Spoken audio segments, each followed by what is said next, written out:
necessarily reflect the views and ideas held by the Voice America Talk Radio Network, its staff, and management.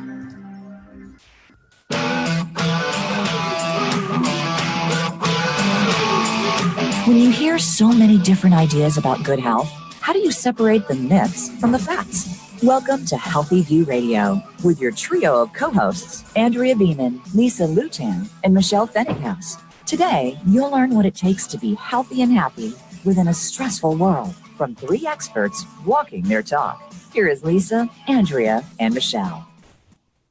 Hello, all you lovely listeners. Welcome to another episode of our top-rated show, Healthy View Radio. I'm Lisa Lutan, and I'm here today with my two sparky co-hosts, Michelle Fenninghouse and Andrea Beeman. Woohoo! Sparky. Sparky, yes. Our topic today is keeping the spark alive in your relationship, and we'll be having a sexpert on the show today a little later, Joan Price, to talk about the steamy stuff. So you're not going to want to miss this one. Speaking of steamy stuff, last week in my mindful living groups, the topic was sex. And is so incredible creating this safe space to talk about everything that women talk about, everything from lack of interest to discomfort to boredom. And there's so much to talk about, but most of us don't have people in our lives other than our partner that we talk about this stuff with, right? At least that was a sense I got, from speaking to the women in these groups. I mean, let's face it, talking about sex can be embarrassing. It's private, but these issues are so common, especially when you get older, like me in my 50s. Oh my God, everybody's talking about the same stuff.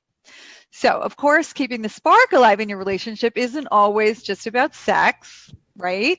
So I thought we could start by having a chat about how we keep the spark alive in our relationships. And those of you who are watching on Facebook or listening, please call in and share your ideas because we'd love to hear them and share them as well.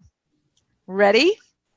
Well, I think it's really funny that we go from not having anyone to talk about our sex lives to hey, let's do it on live radio and call in. Well, that's why we're taking it slow. We're starting with keeping it sparky and we'll move into the sex. So I know some of you, this is really super difficult. So we're just going to take some baby steps. Like, for example, do you guys have a date night that you go on with your partner? Yes. Even though Pablo and I don't have kids, because I know that when people have kids, they have to make date nights and all that stuff. But we actually do have a date night, even though we do not have children. So we'll go to the movies, we'll go out to dinner, we'll go to sometimes just a fun little place. We also have date days. Ooh. Yeah, during the day, we'll have a date, a hiking date, but then we come home and there's no sparking that's going to happen after a hike, 6 miles up a mountain. It's going to be like a bath together, which can be nice. In your New York City apartment, you got a bathtub big enough for both of you. Yeah, baby. That's hilarious. When we moved into this house, we died laughing because we have a hot tub in our bedroom. It's like those resorts in the Poconos. You go to the Poconos resort and there's that big champagne glass hot tub. Well, ours isn't shaped like a champagne glass, but we got a big old tub in the corner of the room. It's very 80s. That's kind of cool. God. Well, we have a date today, later, going to the global entry office to get global entry stamps on our passports. So that's our exciting date today. But the truth is that just taking off an hour or two and doing anything with my husband, it just becomes fun. I could go do it alone and it's ugh, or we do it together and then we go out to dinner and it's a fun thing. And so I don't have kids at home anymore, but we still need to force ourselves to do date night. Otherwise, we're just in front of the TV watching This Is Us or Grey's Anatomy or, the 50 other shows that we're obsessed with right now, because that is kind of my favorite go-to thing right now. And I have to be dragged out. So it's for all of us. Very good show. Let's just put that out there. This Is Us, a very good show. We all love it. But wait, which one? Which show is it? This Is Us. This Is Us. Oh, all right. Really Pablo good. and I don't actually have a television, so maybe that's a good thing. Oh my God, it's revitalized our relationship. It's something we both love to do together is watch Netflix. And I was never a big TV watcher, but I love it. We cuddle up on the couch and it's so fun. I just really look forward to it. And then we talk about it. It's just a blast.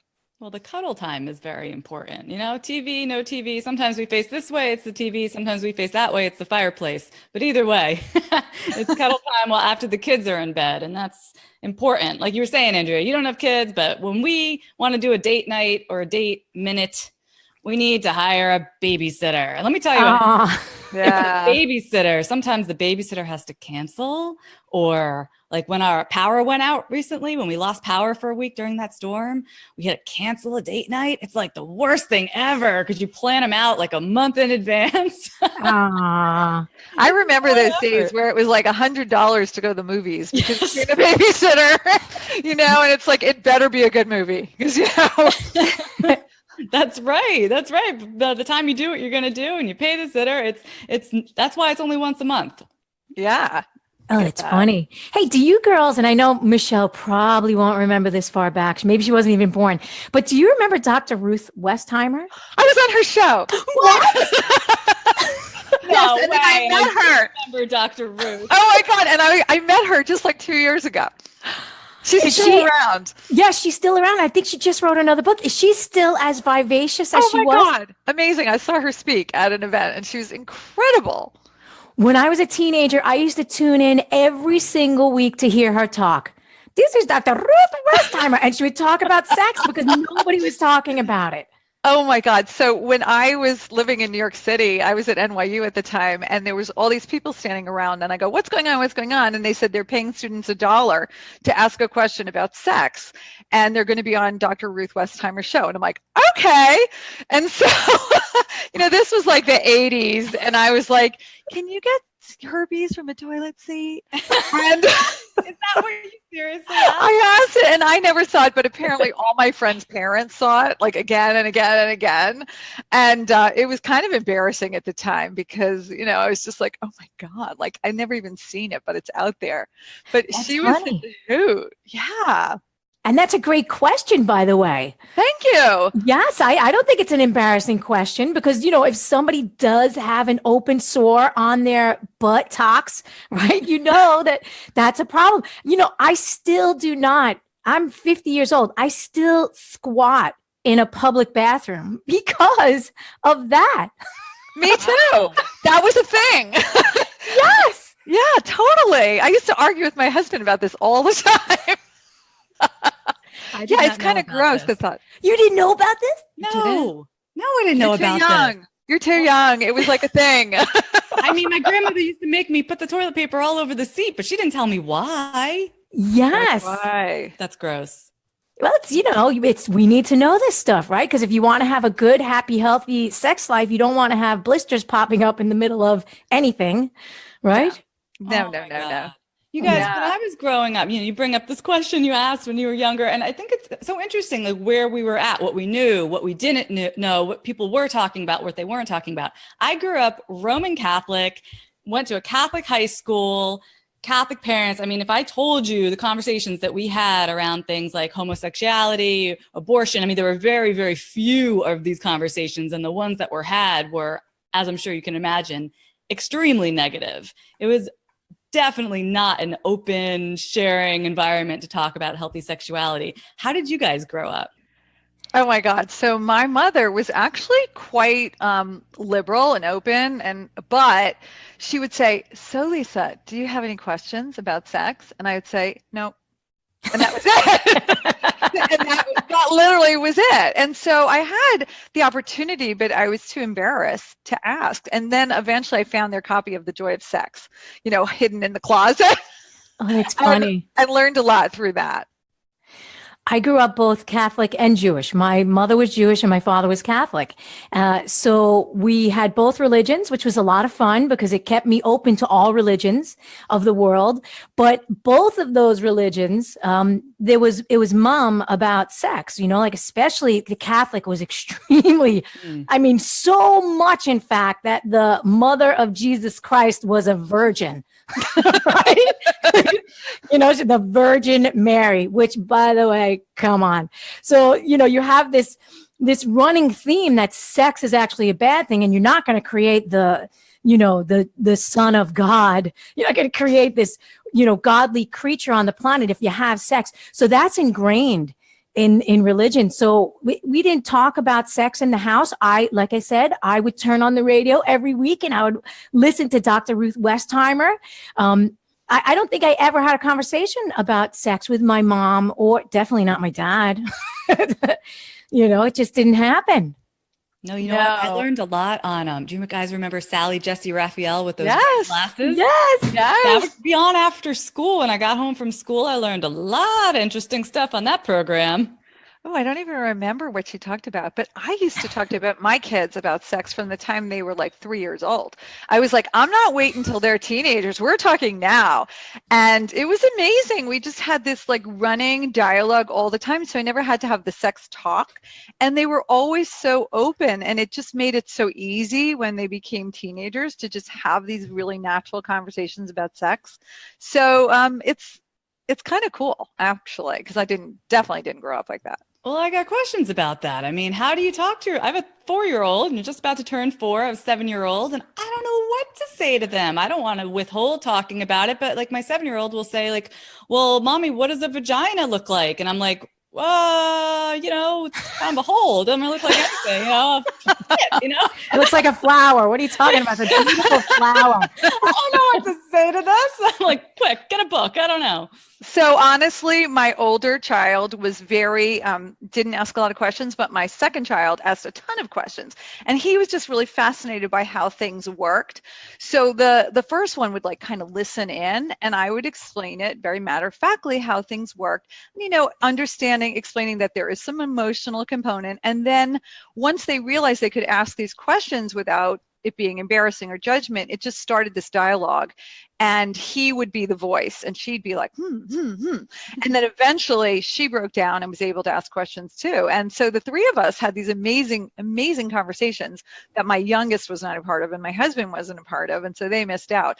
But it really just became just such a natural thing. And even when they got older, I would say, this should gross you out because you're 10 and like 10-year-olds are talking about this at school. That's not right. That's not something 10-year-olds should be doing. And this is why. And my kids would thank me because they would have the actual facts about things rather than what kids were talking about at school.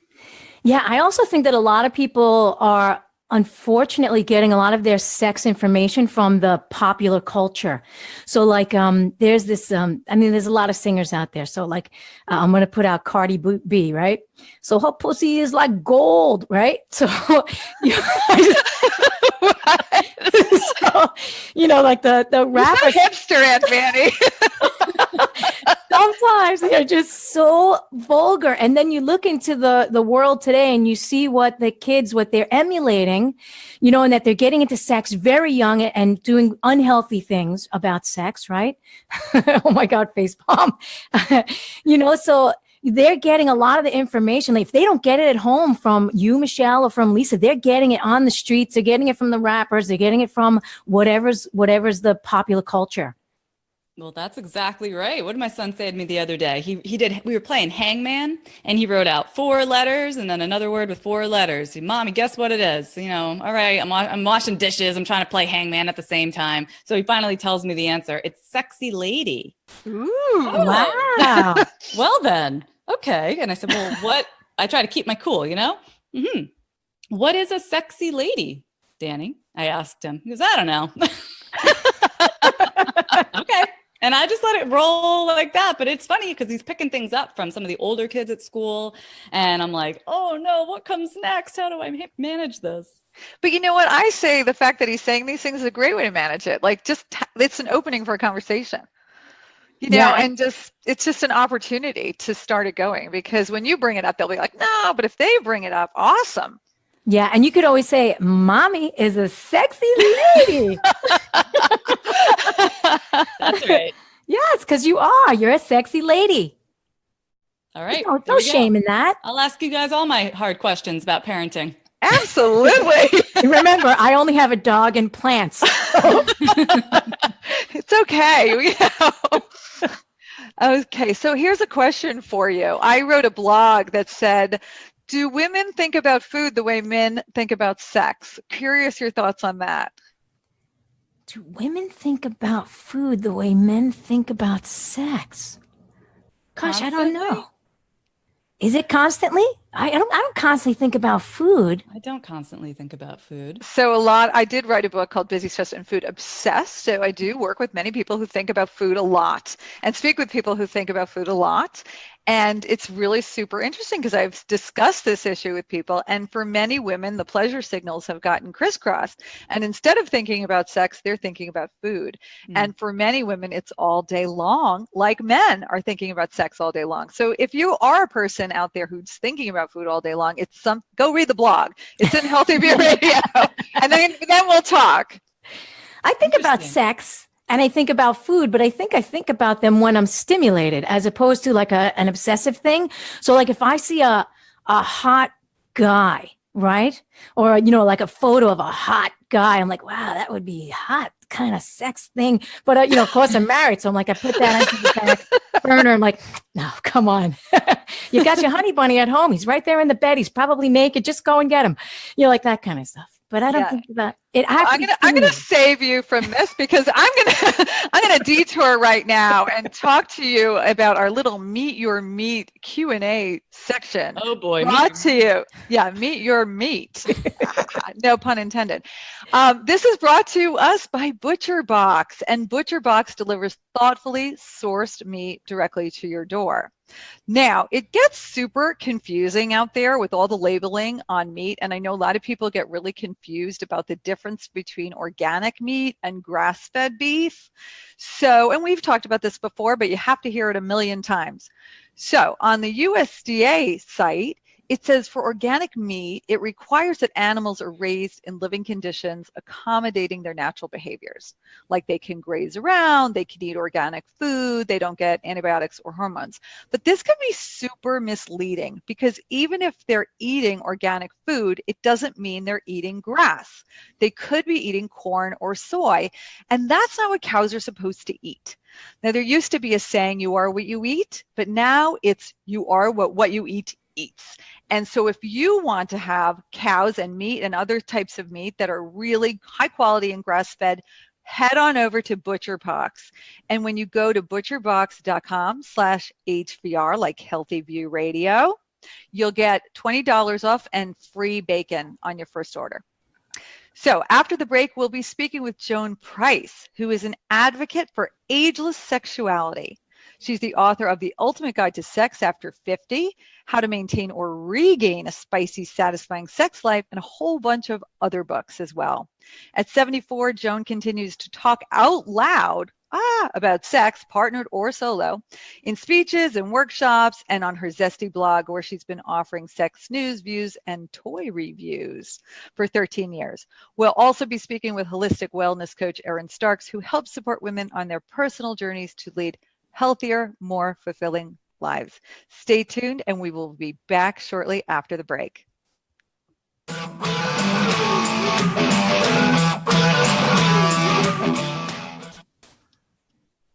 So I have a question while we're on break. You said toy reviews. You're not talking about Lego, right? No, sex toy reviews. Actually, I think Joan is on hold. Hello, Joan. Hi there. Hi there. You are on Facebook Live, but you are on break on the radio right now. So give a shout out to our Facebook crew. Well, shout out. Joan, I'm going to be opening the next segment and doing a lot of the interviewing. And then my co-hosts are going to also put in questions as well. And then I'll wrap it up around, I want to say, is it 15-minute mark, Lisa? Around 15 minutes, or is it? About that. Yeah. You want to stop. We're not going to want to stop. We're going to want to keep going all the way to 3 o'clock in the afternoon, I'm sure. Exactly. Excellent. Well, we're so happy to have you, Joan. We already have a question that's come in on Facebook asking about herbs. And Andrea, maybe you want to hit this once we go. Yeah, I don't have answers about herbs. I have a little bit in my book about them from a pharmacist who specializes in herbs and a number of other things, but it's not my specialty. Okay, so we're going to get to your specialty in segment 2. And then while we're on break right now, what's the question, Michelle? Yeah, we're about to go, so I'll put it into the chat.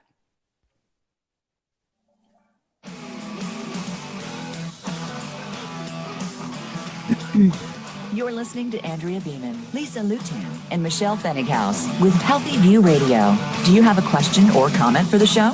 Please call us right now at 1-866-472-5792. That's 1-866-472-5792. Or send us an email from our Voice America radio page. You'll find connections to reach any of the hosts there.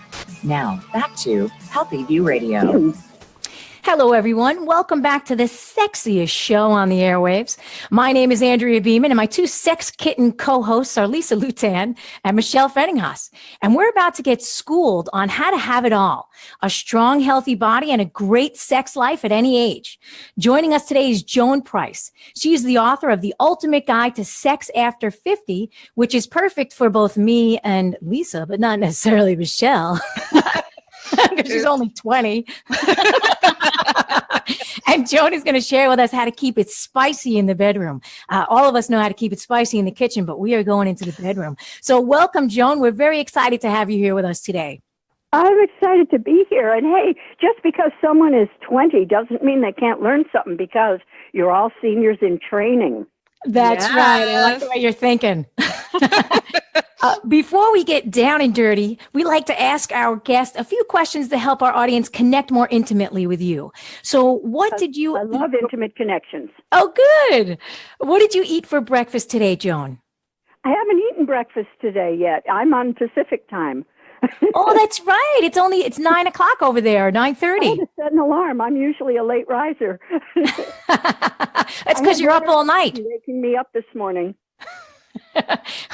Okay, so then what is the number one thing you do every day that has the greatest impact on your life? I dance. That's great. I saw that on your website. You also give dancing lessons. Is that correct? I do. So I'm either teaching or I'm practicing. Every day is a dance day. Oh, that's awesome. Any kind of exercise will work. Exercise gets the blood flow going, makes you feel good, gives you a sense of well-being. So I'm not saying dance is the only way, but exercise is definitely important. Yes, I agree. So also the last intimate question is, what is your number one guilty pleasure? Guilty pleasure? Yeah. Project Runway. Not what I was Love expecting. it. I look forward to Thursday evening. Just don't mess with my Thursday evening. I got to be home. Oh, that's great. If you see the way I dress, you'd really be surprised, too. Are you a fashion buff? Do you dress any of the concepts of Project Runway? Oh, you don't apply them? I'm talking to you in a bathrobe right now. Oh, I shouldn't have told you that. No, that's great. For me in the sexy camisole. No, bathrobes can be very sexy. They open in the front, right, all the way down. They're soft. Yes, they're soft and comfortable. I think bathrobes are very sexy. Okay, good. Okay, so I know I was on your website and I know that you're an avid fitness buff. So does that have anything to do with how you maintain such a healthy sex life? Well, yes, of course. You see, I see it all as part of creative aging. That we can't determine what happens to us, but we can determine what we do with it, as so many people before me have said, including Maya Angelou, who would have turned 90 yesterday, I understand. We need to commit to healthy aging. And that's true whether we're 74 as I am or 24, because if you're lucky, you'll get old. The only way to avoid aging is to die young, and who wants that? And part of that is creatively approaching our sexuality. That things change, yes, but that doesn't mean they can't be wonderfully stimulating and sizzling and nurturing and intimate. Oh, yeah. That's great. So with the dance classes, because that also keeps you active and involved in a community, has that helped you connect more intimately with your own body? Oh, absolutely. Because body awareness is so important in dance. You're always aware of it's not footwork. It's the entire body. You're using your core very intensely. And I do other exercise too that uses the core, but that is a way to center ourselves and to feel that we are one with our bodies. And not to get too woo-woo with you, but yeah, I'll get woo-woo with you. It's not only a physical exercise, it's in a way a spiritual exercise. Because for at least that hour, or in my case, 2 hours in an evening, you are totally in your body. That's the important thing, is to be totally in your body. That's true with sex too. So it's all one thing, I think. We tend to compartmentalize, but anything that's good for the body and good for the soul and good for the brain is all connected. So if somebody was having trouble in their sex life, would you recommend that they take a dance class with you to start? Any kind of exercise. See, I would say, yeah, come to my dance class. But then people would say, oh, I don't like to dance. I have 2 left feet. All those things. Or I can't physically dance. And so it doesn't matter what you do that gets you in touch with your body, that gives you some exercise, that promotes your physicality and makes you feel, and it's part of that also is then body acceptance, because we women are the worst with that, aren't we? We're so critical about our bodies and getting older and seeing the wrinkles and the sags and oh no, I don't want anyone to see me naked. No, yes you do. Sure you do. You absolutely want someone to see you naked. Not on the dance floor. I'm probably confused things, though.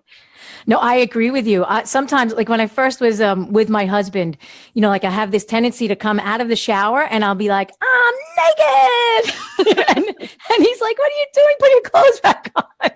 And I like being naked. I like the human body a lot. I think it's a great place to live.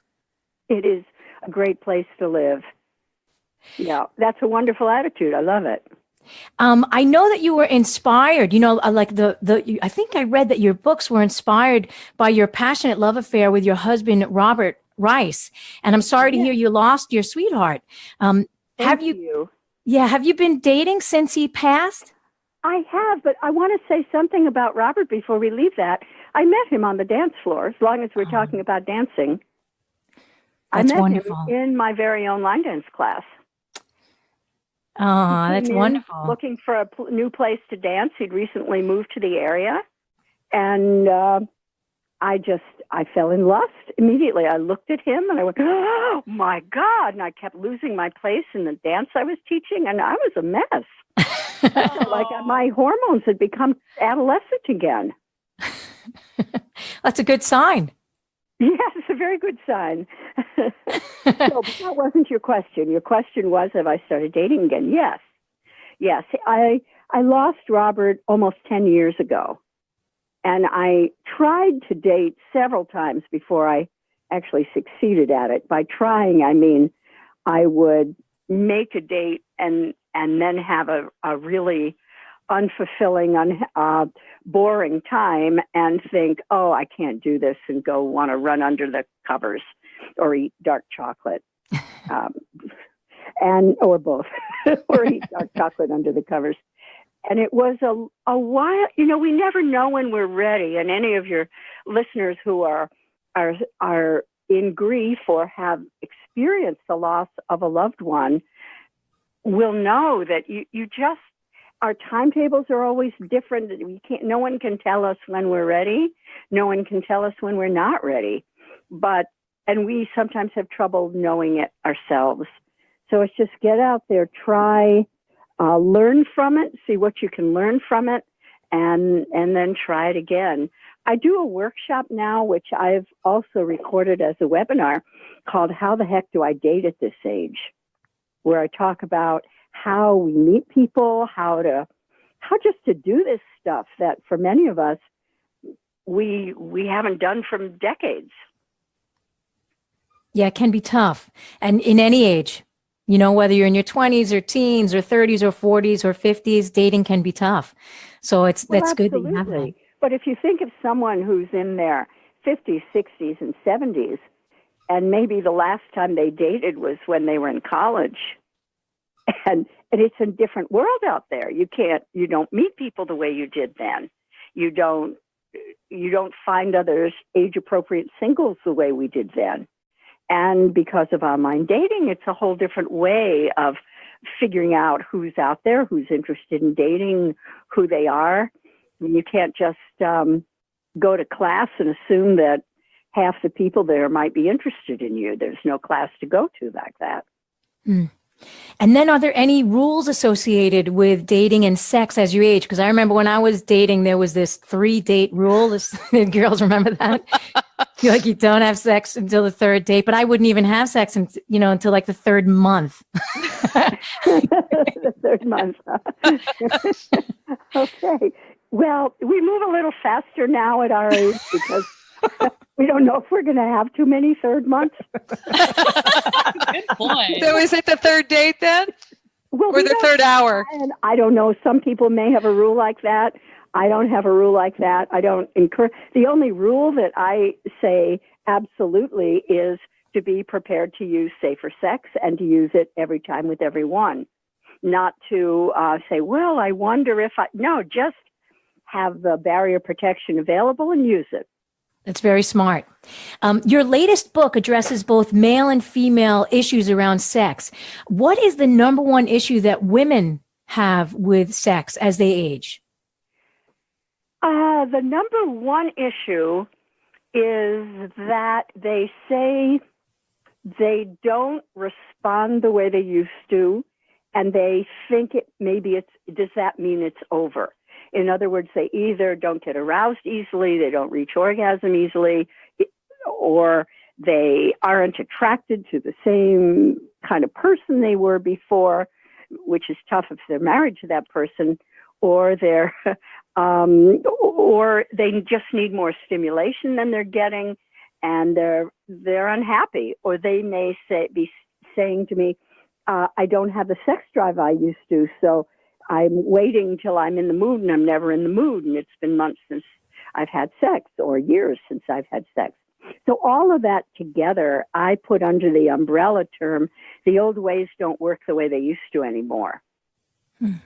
And for each of those issues, I have advice, but one piece of advice that's, I don't know how I thought I could do it in one piece of advice. I'll try, though.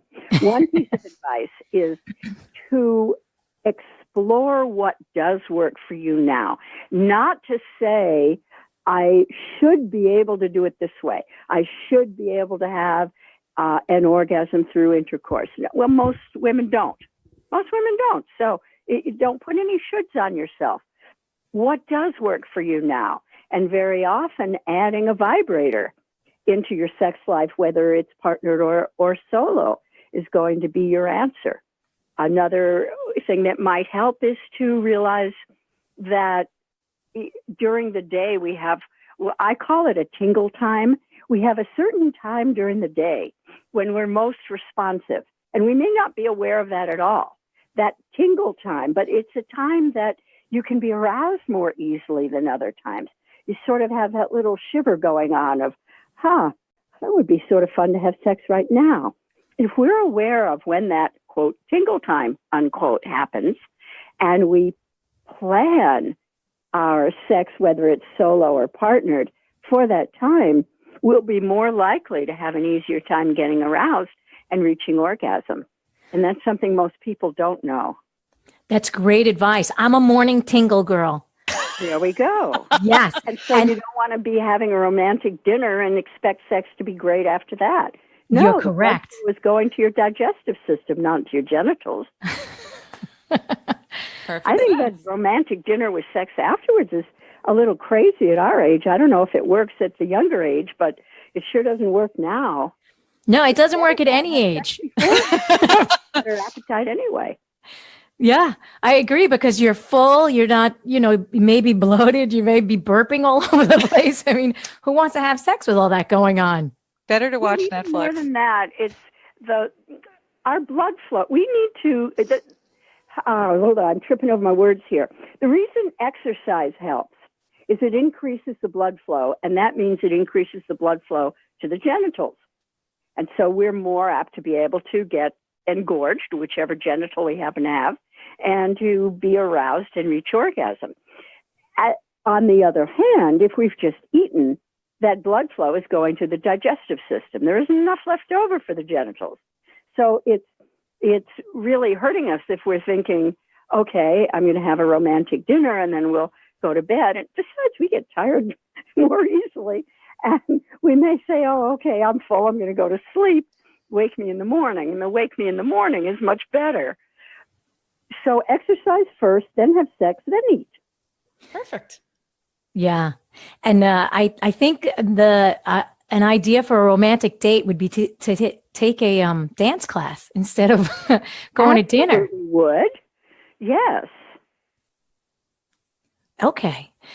So also, I have, what would be the number one issue that men have with sex? Men are very concerned about their erections. And it may be that they have what Michael Castleman, who is a sex therapist, calls erectile dissatisfaction. It's different from erectile dysfunction. And I'll explain the difference because it's really important. Erectile dysfunction means you are not getting an erection at all. Not in the morning, not with self-pleasuring, not at all. Erectile dissatisfaction, however, means that the erections may not be as hard, not be as quick, might not be as dependable. They come and go. So you might have an erection and then while you're having sex, it might just go away, come back, go away. So that is an erectile dissatisfaction. That part of it is a normal part of aging. However, erectile dysfunction is not a normal part of aging. So it is very important, if there is erectile dysfunction, to see a doctor, get some tests run. It can be an early sign of heart disease, of diabetes, of a neurological issue. So it's not just normal aging. Then if instead it's not true erectile dysfunction, just that the erections are not dependable, take your mind off the erections. I do another webinar called Great Sex Without Penetration. It's actually my most popular webinar. It explains all the different ways that you can have a wonderfully enriching sex life without penetration, for whatever reason that penetration is off the table, or you just want to de-emphasize it. Because we have so... Jonah, I got to cut you off. I'm sorry. Just when we're about to penetrate into this conversation, I got to wrap you up, but I would love for people to find out where to find you and your book and your webinars and your dance classes. If you could wrap that up and tell people where they can find you, it would be great. JoanPrice.com will get you everywhere. Oh, thank you so much for joining us today. You're great. Thank you. Ageless wisdom. So I would also like to thank our sponsor, Giovanni Cosmetics, for creating awesome eco chic hair products for healthy, happy, and sexy hair. You can get a $2 coupon at giovannicosmetics.com/HVR. Giovanni can be found at Sprouts, Kroger, or Whole Foods.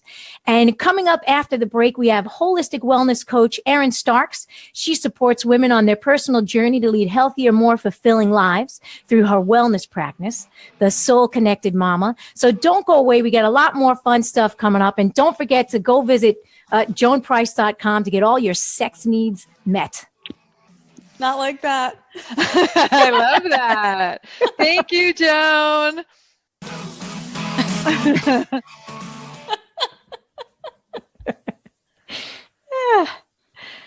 Oh, sex. It's a good one. Hey, Rod, what are we off? We off? We're good? I haven't heard from A-Rod. I know. He stopped at 30 seconds. We didn't get a 10, 9, 8. Yeah. I'm sorry. I'm assuming we cut. Okay. Yeah, you guys are all clear. Awesome. Do we have Erin with us? Can I go away now? I am on the line. Oh, yeah. Hi, Thank you, Joan. Joan. Thank you. You were wonderful. Keep Take dancing. care. I'm sorry. Erin? Oh, okay, yes. Can you hear me? Yes. Hi. How are you? All right, good. Hello. We're happy to have you with us. We're just coming down off of our super tingle excited. time. Yeah. Our tingle time. I love that. So, Erin, I'm Michelle. I'm going to be interviewing you, and it's a short segment. So, if you can keep your your answers rather succinct, we'll get through more of them, and you'll do great. Okay, perfect. Sounds good. Excellent. I think we have about 15 or 10 seconds left, and then we'll be broadcasting. Okay. Are you nervous? I am a little, but I'm okay. Doing some yoga breathing. Good girl. Did you get a chance to listen to Joan? I did. I loved her. Oh my God, I love her. Yeah, she's Okay, great. I love her energy. She's 74. I can't, but when you said, I was like, I don't believe that. Keep dancing. You're listening to Andrea Beeman, Lisa Lutan, and Michelle Fennighaus with Healthy View Radio. Do you have a question or comment for the show? Please call us right now at 1-866-472-5792. That's 1-866-472-5792. Or send us an email from our Voice America radio page. You'll find connections to reach any of the hosts there. Now, back to Healthy View Radio. Welcome back to Healthy View Radio. Today we've been talking about healthy sex lives, but quickly I want to shift gears and talk about another very important function of the human body with a big old thank you to our sponsor, Squatty Potty.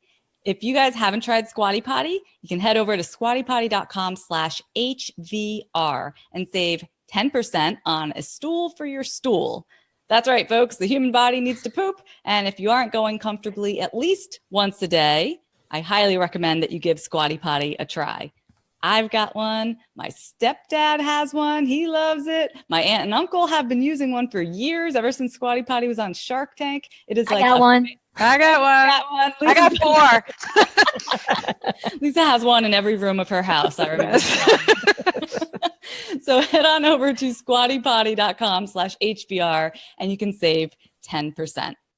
So I was thinking about it, and moms of little kids like me may be the least sexy feeling people on the planet. And since we've been talking about sex, I want to ask our next guest about this topic. Holistic wellness coach Erin Starks has helped support women on their personal journeys to lead healthier, more fulfilling lives through her wellness practice, the Soul Connected Mama. As a self-described mama whisperer, Erin leverages her experiences as a mama of five, yes, five, to develop holistic wellness programs for moms who are interested in developing soul-nourishing practices that add value to their lives and help them parent from a more spiritually connected place. As a crystal Reiki master, Erin develops energetic protocols for her clients that address their unique areas of need and uses crystals to enhance her work. You can also find Erin developing new products for her vegan beauty care line, Mia Organics, reading books on spiritual awareness, or shopping for crystals at her favorite metaphysical stores in Atlanta. Erin, welcome to the show. Thank you so much. So glad to be here. We're so happy to have you. And earlier we were talking about sex, so I have to ask, do you have a crystal protocol to help moms feel sexy again?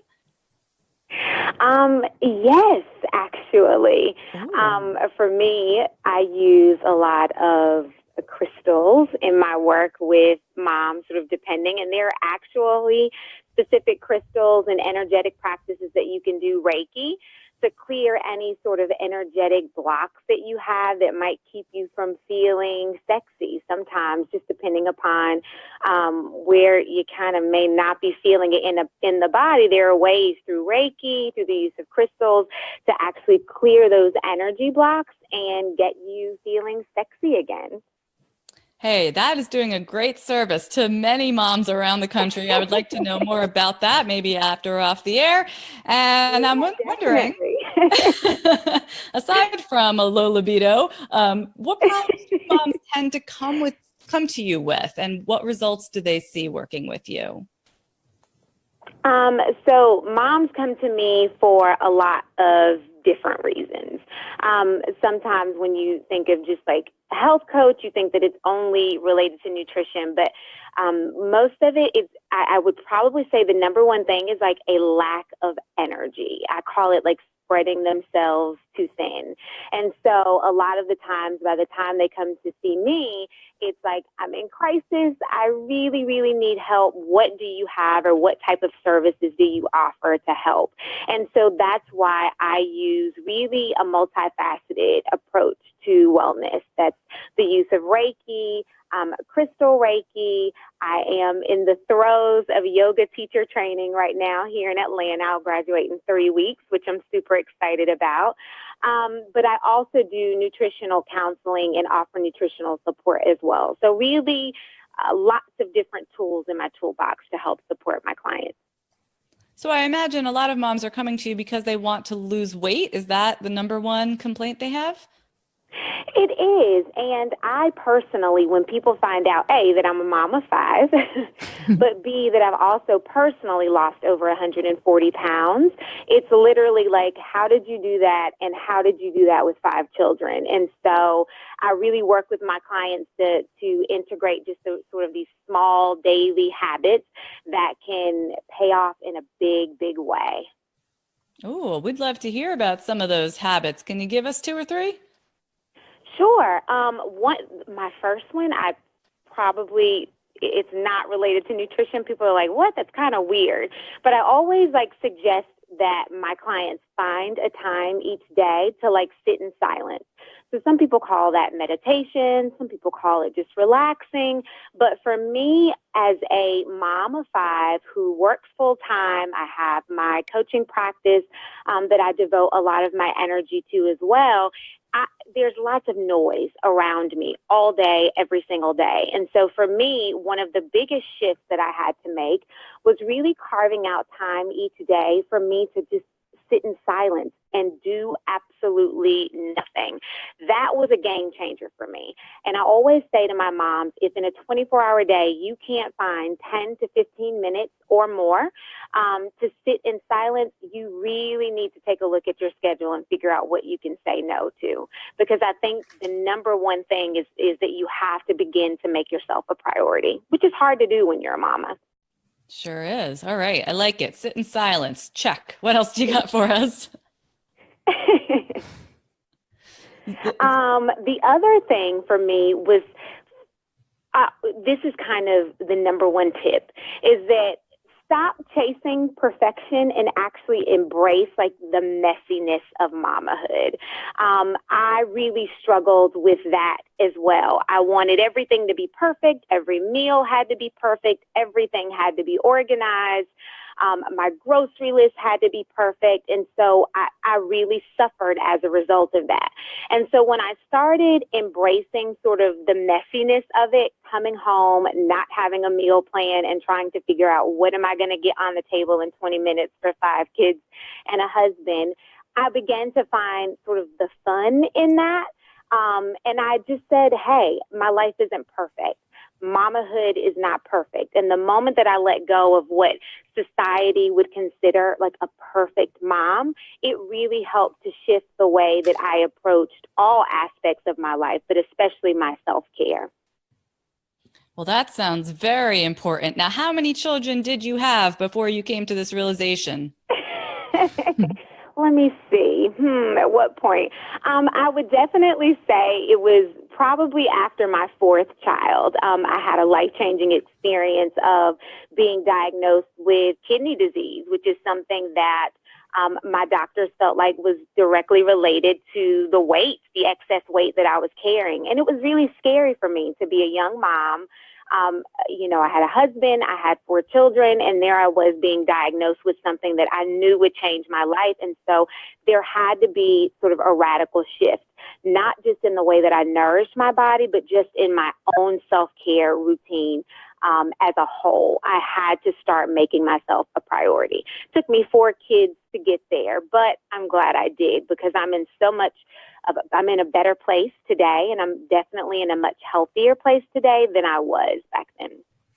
Wow. So at that point, after having 4 children, that's when you lost the 140 pounds? I did. It's been sort of a gradual process. After child number 4, I lost some. And then after child number 5, I have a 16-month-old named Jace. And so after Jace was when the bulk of the weight I was able to lose.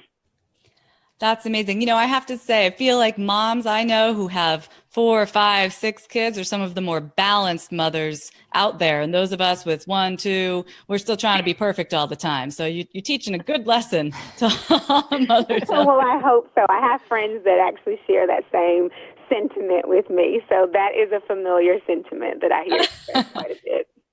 Or the other thing they say, after 3, it all just becomes white noise. Well, I seriously say, like, the hardest transition for me was going from 1 to 2 kids, because you have to learn how to handle multiple people. But after 2, it's like, okay, it's fine. I got it. Awesome. Oh, I thought 0 to 1 was the hardest. It's like, who's this thing? It could. For me, it wasn't that much of a shock. Even though I was a young mom, it wasn't that much of a shock. Like, I always had such a maternal instinct. I definitely say for me, I remember just lots of tears in the corner on the floor when I made that transition from 1 to 2, because I had to learn how to handle, more than one person. I'm familiar with that location on the floor. So I want to thank you so much for joining us today, Erin. And please tell our listeners how they can learn more about you and your business. Absolutely. You can find me on social media at Soul Connect Mama on Twitter, on Instagram, Soul Connected Mama 17, and my website, www.soulconnectedmama.com. Excellent. Soul Connected Mama, it's been a pleasure speaking with you today. Thanks so much for being here. Great. Thanks so much for having me. Take care. Bye-bye. You as well. So ladies, today we have talked about sex. We have talked about motherhood. What have been your big takeaways from our show? So I think that both Joan and Erin said something that really resonated for me is give up the perfectionism, embrace the messiness of whether it's sex or motherhood or life, and just kind of have fun with it all and stop putting this pressure to be perfect. And I think that that's really great wisdom from both of these two really inspirational women today. Yeah, I loved our guests today. I mean, I love our guests every week, but oh my gosh, I love them both. Like Tingle Time, I'm never going to forget that from Joan. Never going to forget it. And I love that she talked about dancing and get moving and how it not only helps you get more intimate with your own body, but it helps your brain, it helps your heart, it helps your sex life, it helps everything. So she's 74, she's still moving, she's still shaking, she's still doing the dance classes. That is inspirational. And Erin, 5 kids, my gosh, Lord have mercy. And within that, she made the discovery that you have to make yourself the number one priority, right? Whether it's sitting to meditate, and again, like dance is getting to know yourself, but meditation is getting to know yourself as well, right? You get to know the physical you and you get to know the emotional and the spiritual you. So, I mean, both of our guests were just wonderful today. I agree with you. And we had that question over on Facebook. I wanted to make sure we got to that. Margaret asked about herbs that would help get the engine running a little bit more now that she's a little bit older than her partner. So Andrea, I bet you had some ideas about this. The first thing that came to mind for me was maca. What do you think? Oh, I think maca is great. And maca is, it's a root. It's actually a member of the cruciferous vegetable family. It's rich in iodine. But it helps to stimulate the endocrine system, but also ginseng. It's a classic to get your engine running again because it gives you internal energy. And one of the reasons why people don't want sex is because they're exhausted, right? They're wiped out, just like what Erin said. They're wiped out. So ginseng, ashwagandha, any of the adaptogenic herbs that are going to nurse the endocrine system, put those into your diet. Excellent. Thank you for that. And I want to take a moment and thank Lynn, who wrote us an iTunes review. She said, "The Healthy View is a fun way to listen and explore all the varieties of healthy topics. I could listen to Andrea Beeman giggle all day. I've followed Lisa and Andrea for several years. Michelle is chopped liver, apparently. I really enjoy and appreciate how they cover the important issues we face with our health and our lives. And I'm loving the discounts they offer their viewers. Can't wait to catch up on all the podcasts that I've missed." So Lynn, thank you so much for writing that for us. For anyone else who would like to leave us a review, you can do so at healthyviewradio.com/review. And maybe, just maybe, we'll read your review live on the air next week. And then we'll have a dance party at your house. That would be fun. That'd be a good contest to run. Oh, God. Anytime, any place. Let's do it. Sounds good. Take care, everybody. We will be broadcasting again next Thursday at healthyviewradio.com, but you can always find us on iTunes and on YouTube. Just search for Healthy View Radio. We'll see you again next week. Bye-bye. Bye. Bye, everybody. Bye.